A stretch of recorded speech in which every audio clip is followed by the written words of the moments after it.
30 day notice YouTube partner program policy.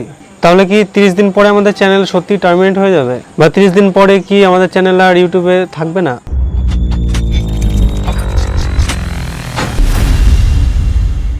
এই একটা mail নানা প্রশ্ন ক্রিয়েট করে।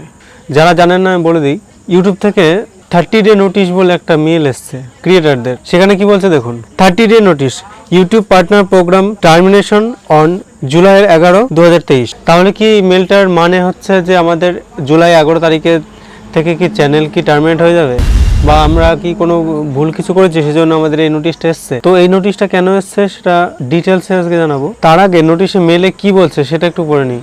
At some point in the past, you synced the YouTube Partner Program (YPP) terms with us, but are no longer part of the YouTube Partner Program.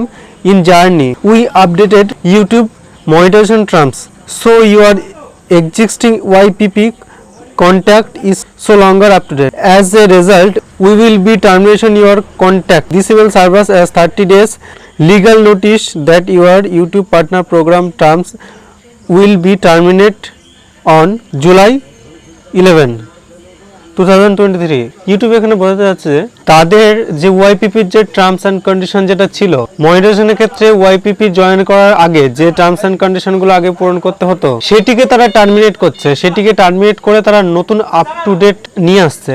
তো জুলাই 11, 2023 আগে যাদের channel monetize হয়ে গেছে 11 জুলাইয়ের আগে এই টার্মস অ্যান্ড কন্ডিশনকে অ্যাকসেপ্ট করতে হবে। এটি কোথায় পাবেন? এটি আপনার ওয়াইটি স্টুডিও ড্যাশবোর্ডের উপরে হাইলাইট করে দেওয়া থাকবে, ওখান থেকে আপনি অ্যাকসেপ্ট করে নিতে পারেন। এবং যাদের ইউটিউব চ্যানেল মনিটাইজ হয়নি তারা কি করবে, 11 জুলাইয়ের পরে যারা মনিটাইজেশন অ্যাপ্লাই করবে তাদের এই টার্মস অ্যান্ড কন্ডিশনগুলো অ্যাকসেপ্ট করেই কিন্তু মনিটাইজেশন পলিসির ওয়াইপিপিতে জয়েন করতে হবে। তো 30 ডেজ লিগ্যাল নোটিশে এটুকুই জানানো হয়েছে যে তারা 11 জুলাইয়ের পর থেকে আগের যে ওয়াইপিপি টার্মস অ্যান্ড কন্ডিশন যেটা ছিল মনিটাইজেশন পাওয়ার আগে যে ক্রাইটেরিয়াগুলো পূরণ করতে হতো সেটার ক্ষেত্রে ওরা চেঞ্জ নিয়ে আসছে। তো এই নিয়ে বেশি চিন্তার কোনো কিছু নেই, আপনারা যেভাবে চ্যানেলে কাজ করছেন সেভাবে কাজ করে যান, খালি টার্মস অ্যান্ড কন্ডিশনটা অ্যাকসেপ্ট করে নেবেন, তাহলে আর কোনো সমস্যা হবে না। আর যারা 11 তারিখে পরে মনিটাইজেশন পাবেন তারা তো এই টার্মস অ্যান্ড কন্ডিশনকে অ্যাকসেপ্ট করেই ওয়াইপিপিতে জয়েন করবেন। ভিডিও হেল্পফুল লাগলে লাইক করবেন, আর এমনই ভিডিও পেতে সাবস্ক্রাইব করে পাশে থাকা বেল আইকনটি প্রেস করে দেবেন। তো এই ছিল আজকের আপডেট।